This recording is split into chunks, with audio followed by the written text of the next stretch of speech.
Clinton Jaws, guys. I'm going to be telling you a story of my failure that might help you. At Police Training Academy, specifically RCMP Academy, trying to become a cop. I almost failed my final detachments, and I probably should have failed them. And I'm going to tell you this story. I'm going to make myself look bad because it might help you. It might help you when you're about to take your final detachments at any police station any police academy in Canada, US, anywhere. And if you're from TikTok, because I just got 1,000 new subscribers that came over from TikTok to YouTube. I know you're probably expecting something different, but don't desubscribe from what I'm saying, because I'm still going to be doing those videos that you just watched at TikTok. It got 1 million views. And thank you for subscribing, but stick around. I'm still going to do more. I think you like the video. Here comes the trigger. I might put a card up. Keep on watching. Okay, I'm going to be doing more videos like that. If you want to become a cop in Canada, if you want to become an RCMP member in Canada, everybody's got to go to Saskatchewan. They got to go to Depot. They got to go through Depot for 6 months. I'm at the end. I'm at the very end, and I'm rattled. I'm rattled because I got so many exams. I got to do my final exam, written exam. I got to do my final detachments. What's final detachments? You go around with an instructor in a cop car, a real cop car, and they have little scenarios. Might be assault scenario, marijuana, illegal drug scenario. And you meet up with real actors. And either you arrest or you don't arrest. And if you do something wrong, you fail. You fail. It's very stressful. And I'm just rattled at the end. I got my boards I got to do, my panels or whatever they were called, final exam, and this goofy thing that I got to do. And it makes no sense. It really makes no sense to me. Okay, this is what happened. I had a guy email me, a cadet at Depot, and he said, "Clint, I double failed." And I'm like, oh, he's at the end of training. I don't want to see the guy going home. Can I give him advice? I can't give him any advice. If I was at Depot, I wouldn't fail anybody at the final detachment. There's no way. Because it makes no difference. I'm a rattled guy. I was rattled during those final detachments. But it makes no difference because when I was on the street, I was steady as you can be. But what really stressed me out was police academy and being judged and being tested. That's what stressed me out. So I really think it's a crock of that you can get all that way, that far at police academy and just have some goof off instructor tell you got to go home and possibly determine your life, your outcome for you, that you're not going to become a cop. The guy might be a loser. There's a lot of losers. There's a lot of losers at Depot. Instructors. There's a lot of great people, but there's a lot of losers. There's a lot of weird stuff going on. Why do you think some of them go to Depot? But they're characters. They're personalities. And they're not perfect. Some of them aren't perfect people. And they're judging you. And your life depends on them, really. And I just think it's so mean and cruel that you would go to the 24-week mark only to have somebody say, you got to go home. Really? So his... he really... Just show the viewership, okay? $1,800 cat. You want it? That's what I bought the kids.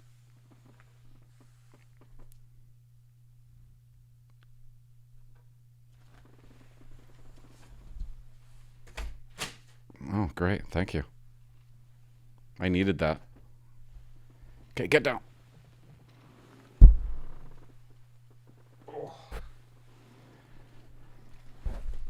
So his story, it stuck with me. And the other night I messaged him and I'm like, how'd you make out? They backtrooped him. He ended up being a cop, and it made me really happy. But these stories that you guys tell me, these stories that and call the hotline, guys, 604-330-2512. But these stories, they stick with me. They make me sick. It was a nightmare. Could you imagine being at police academy and at the very end, they tell you got to go home? Luckily for this kid, they backtrooped him. They didn't have that when I was going through depot. Here's my depot story. Here's my final detachment story. It's the day of final detachments. And here's the embarrassing part. This is how I remember it. And I might be wrong with my memory. Uttering threats in the criminal code. Okay. All through depot, for some stupid reason, I thought that the only uttering piece, that was the only example we ever used in class, was, I'm going to kill you. Okay, that's uttering threats. I'm going to kill you. That's uttering threats. Nothing else is uttering threats. You know, if somebody says, I'm going to break your shin, obviously that's not uttering threats. That's what I thought in my head. I don't know why I thought this. That's just something I thought. I'm going to beat you up. It's not uttering threats. Do you know how many people I said to that when I was growing up? I'm going to beat you up. I didn't think that you could actually be arrested for that. So for whatever reason, it was stuck in my head. Probably because we used it for an example all the time in class. Uttering threats is, it could only be, I'm going to kill you. But of course, that's not true. Uttering threats could be, you better watch your back. It could be as simple as that. So, embarrassing point number 1. How did I go through depot, police academy, thinking that? But that's what I'm thinking. So this is what happens. The day of my final test, I'm in the afternoon. There's cadets that do it in the morning. I wasn't one of them. And there's cadets that do it in the afternoon. They give you a radio. Everybody gets a radio. And they told me, my instructors told me, don't listen to the radio. Don't listen to the other scenarios because they might change in the afternoon. I didn't listen to it. So I had my radio down, and for 4 hours, all the way up like from 8 or 9 to noon or 1, I just listened to all the scenarios that my troop was going through. And I'm memorizing them. And this one kid in my troop, I don't know who it was, but he had to refuse to leave. He ends up going to the call. And that's all it was. There was no arrest. There was no nothing. It was almost like an assist general public kind of call. And I'm like, oh, okay. And that's stuck in my head. You don't arrest. You're not going to arrest. Clint, if you get that call, you're not going to arrest. And yeah, I go to the guard room to get my gear. And the lady is there and she's like, do you have khakis? And I'm like, no, I don't have khakis. Why would I? I'm wearing a uniform. Why would I have khakis on? This is what I'm thinking in my head. Khakis. I'm like, no, sorry, ma'am. I don't have khakis. And she goes, khakis.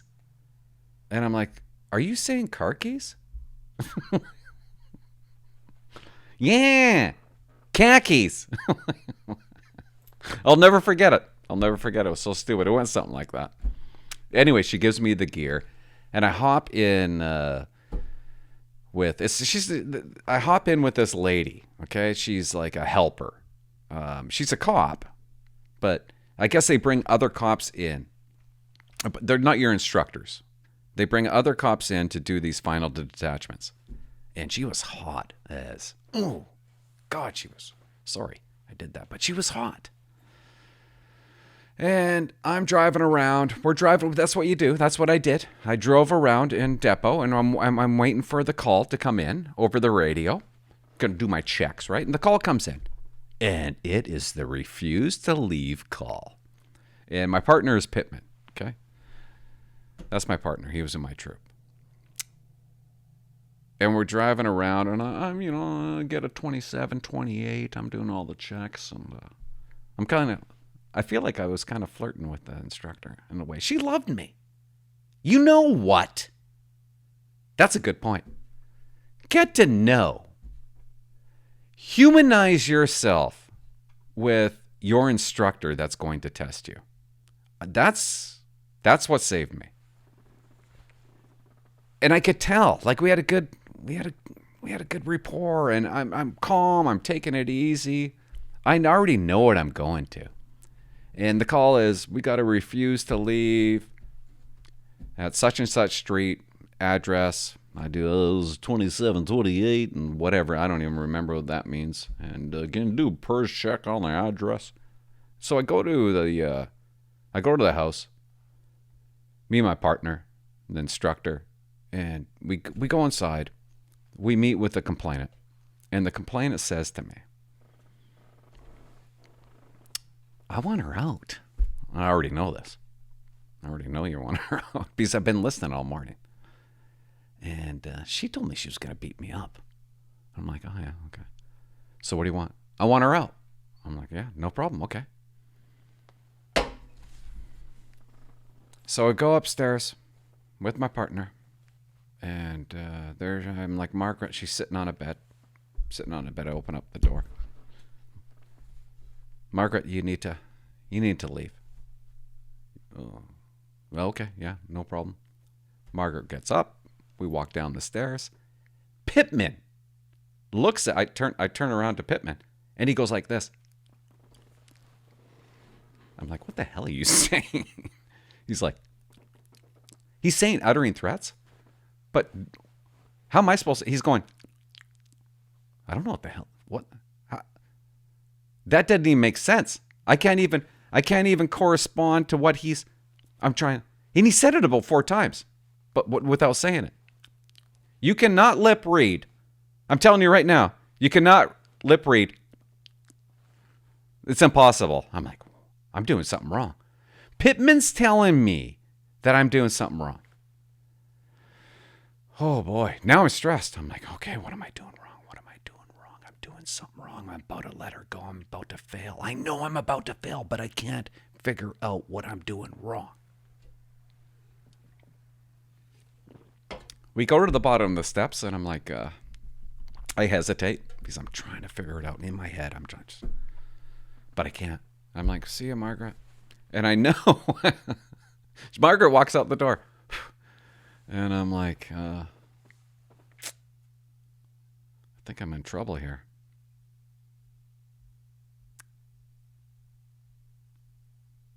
She's walking down the street of Depot. Down Depot. The complainant comes up to me, and I said, hey, you happy? And the complainant said, that's all you're going to do? And I'm like, what do you mean? What do you mean that's all I'm going to do? You're just going to let her go? And I'm like, why wouldn't I? Shouldn't I? That's what I'm thinking. And I'm like, okay, complainant, what exactly did she say to you? She threatened that she was going to beat me up. And I'm like, oh my God. That's a threat. I think. I already know that Pittman gave me a clue, like, don't do what you're about to do. The complainant's saying that she was threatened, but in my head, that's not a threat because I always thought that wasn't a threat going through Depot. Stupid. I know. Dumb. So I took a guess. I guessed. And I open up the door and I yell, Margaret. She's 100 miles away. She's almost rounding the corner. And she turns around. Yeah. And I said, come back here for a second. She walks all the way back, and I am just a mess. I'm like, you're under arrest for uttering threats. Guessing. You're under arrest for uttering threats. Put your arms like an airplane. And the instructor looks at me and goes, okay, Clint. Yeah, forget about all that stuff. Okay, arms behind the back. Just put her in the patrol car. So I put her in the patrol car, and I'm just like, ah. And the instructor actually said, okay, calm down. Okay, it's okay. Calm down. I'm like, okay, yeah, it's good. And I throw her in the patrol car, and we drive back to cells, the fake cells that they have at the RCMP training. And I process her. I can't even remember. She gets out. And then the instructor comes. I wait about 15 minutes in a room by myself. And I'm like, I'm done. Yeah, if I fail this, I could redo it. But I know if I redo it, I'm going to be worse. I'm just rattled. I'm completely rattled. If you make me redo this scenario again, because I got one more chance to do it, I feel like I'm not gonna pass it. And I've been unbelievable at Depot. Haven't failed a thing at Depot. Insanely unreal at Depot. So she comes in and she goes, in order for you to pass, Clint, because she wanted me to pass, everything that you're about to say, it better be right.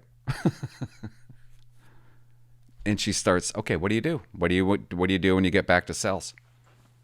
And I'm like, you process them? And she's like, with the matron? And she didn't say matron, but she didn't say, see, this is the thing that screwed me up. I always thought it was a guard, but she used different terminology. It's not a matron. It's something else. Starts with an M, I think. And I'm like, what the hell are you talking about? So I got off to a shaky start.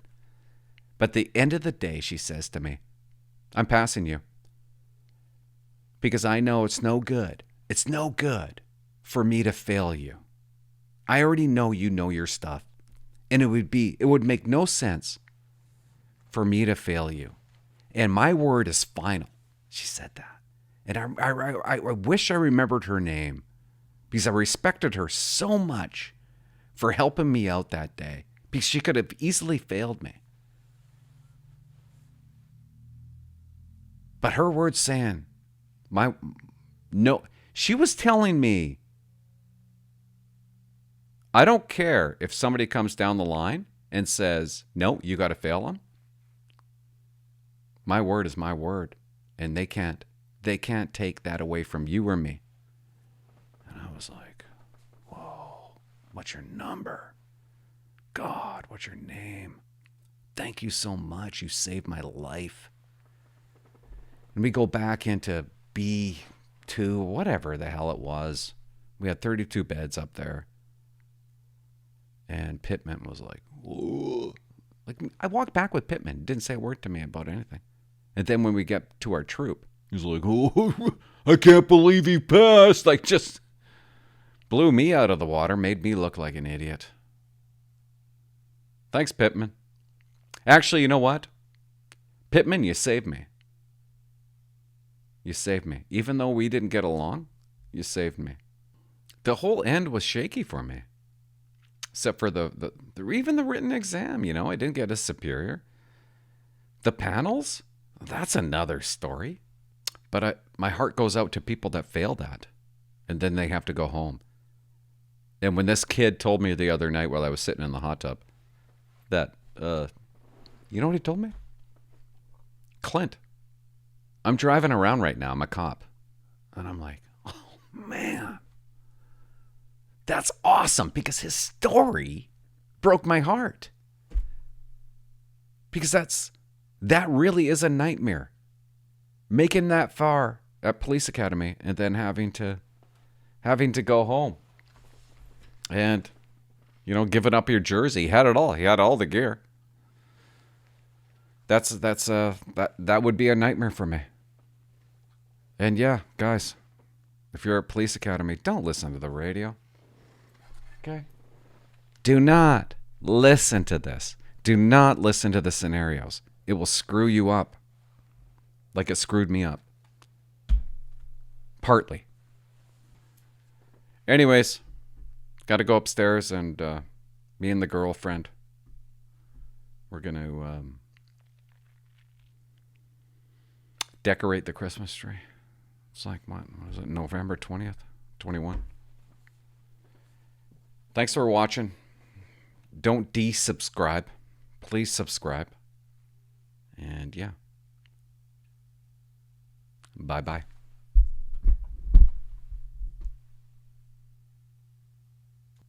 Might have to do that one over. Oh my God. Do I have to do that one over? That was awful. Whoa. Here, kitty, kitty, kitty, kitty.